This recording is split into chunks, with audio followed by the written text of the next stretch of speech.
Hi, I'm back here at the Louisville Nature Center. I am going to now inspect the hives for queen cells and see what I can, or how many they made, and eliminate all but two, because they're actually supposed to emerge tomorrow. So if I don't do this process, then I will might have multiple queens emerging and possibly after swarms, and don't want that to happen.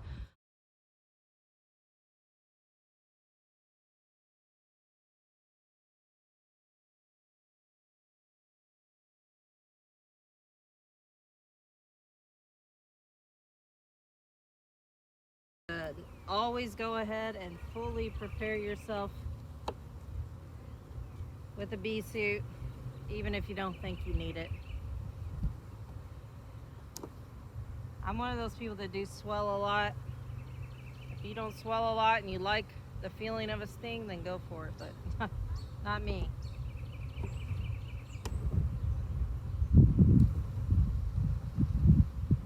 I'm looking to see if they made any queen cells. See nectar and pollen.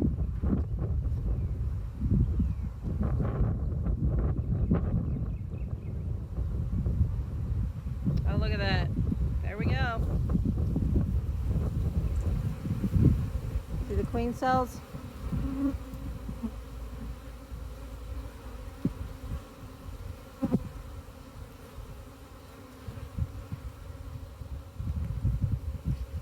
And those are on the face, so just like where I notched. So that's great. This worked.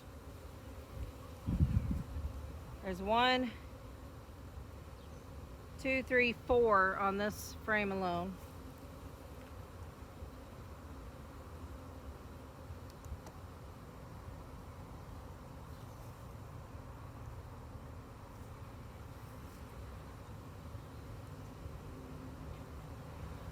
It's like another one here,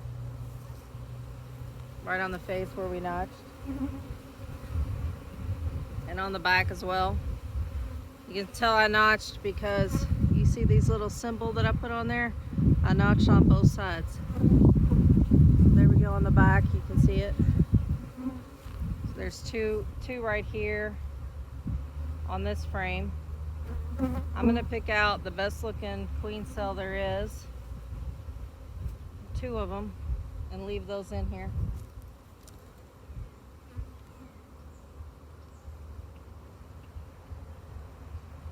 Another one. So that's 4, 6, 7 queen cells. 8, 9, 10 queen cells. I have 10 queen cells thus far. More over here.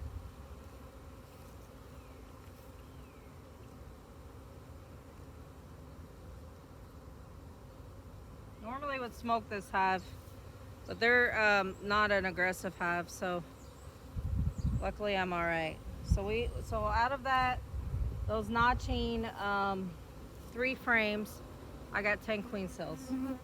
So I'm gonna just look, and so each one of these frames I could take and put in with nurse bees. I could split this colony up and make this into 3 different colonies. So that's the power of it, to be able to increase it, is that now I have queen cells and I could split the hive and make it and do increases on my apiary. So this is a very powerful tool for you to use and put in your toolbox. I'm not going to though, because right now we don't have 3 hives here available. I got my old queen over there that I split on our artificial swarm, and now this one. So I'm just gonna leave 2. And I hate destroying queen cells, but that's what has to be done in this case.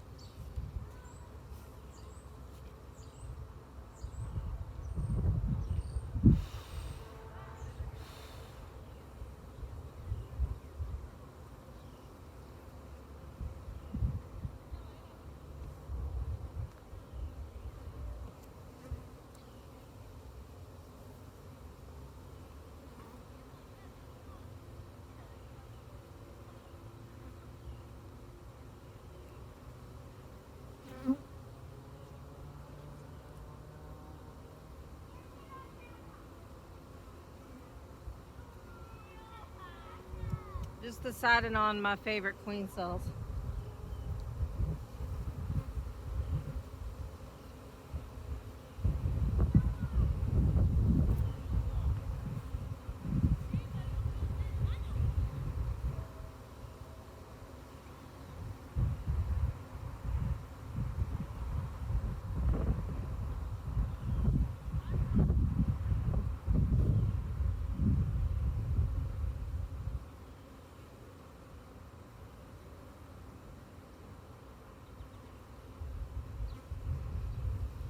I kind of like these two right here that are close together. That way the first one emerges, doesn't have far to go to sting the other one through its cell. So I'm just gonna take off all the queen cells off of here for the other one. So this one actually looked pretty new, and it is. You can see it was actually newer than the other ones. I'm really picking the oldest ones because they're supposed to be emerging soon. And I just, this one here, don't always be fooled by it. It does go down, so even though it looks smaller, it goes down into the cell. It just got pushed out a little bit because the other one's with it. So I'm gonna eliminate this one. And see, you can see how that one was a newer one too, because you can see how young the queen is. She still had a couple days left to mature in her cell. You know, they can be a couple days older than the other ones, because if the queen had laid eggs, I'm gonna put the frame back in like it was so I don't damage my queen cells. If the queen had laid eggs, those eggs could have turned into larvae. Now I'm just eliminate the rest. A couple days later, 4-day-old larvae is really when they start making queen cells. They could have made those other queen cells out of the eggs that were in there when I first started. So that might have been an egg when I did, because it looks so new when I did the, and it's such a young larva when I did the notching. I like to blow on them a little bit just to get them to move for me, disperse.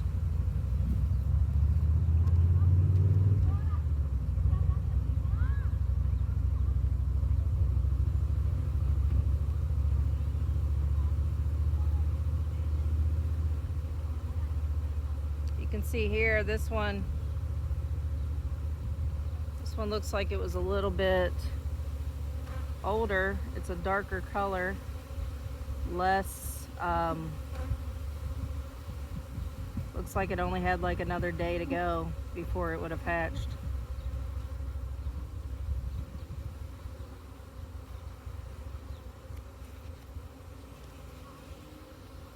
This one here looks younger.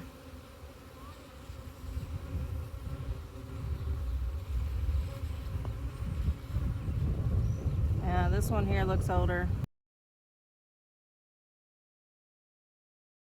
So this one, I'm just gonna make sure there's no more queen cells. Oh, see, look, I missed one. That's why it was important that I actually, and that was an older one too. You can kind of see what it looks like there. That's why it's important I knock those bees off. Just make sure. I'm just gonna notch, or I'm gonna put green marks on the frame that has the remaining queen cells so I know to check it to see if they emerged when I come back.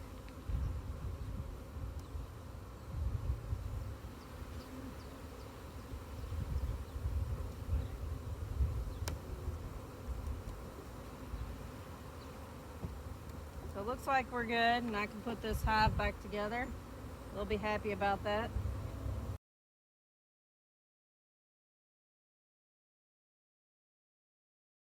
There we go. Finished with that process. The main point of this video is to do the second part of OTS. This is where you take and you eliminate the queen cells. And so by eliminating the queen cells, you now are not going to have 10 queen emerging and using up their resources and their energy killing and fighting with each other. This way, all you have to do is you'll have two emerging, one will kill the other, possibly sting it through the cell, and if for some reason one didn't emerge, the other one will. So you double your chances there, but without making too many queen cells. I hope you've learned a lot about OTS queen rearing and the process through this.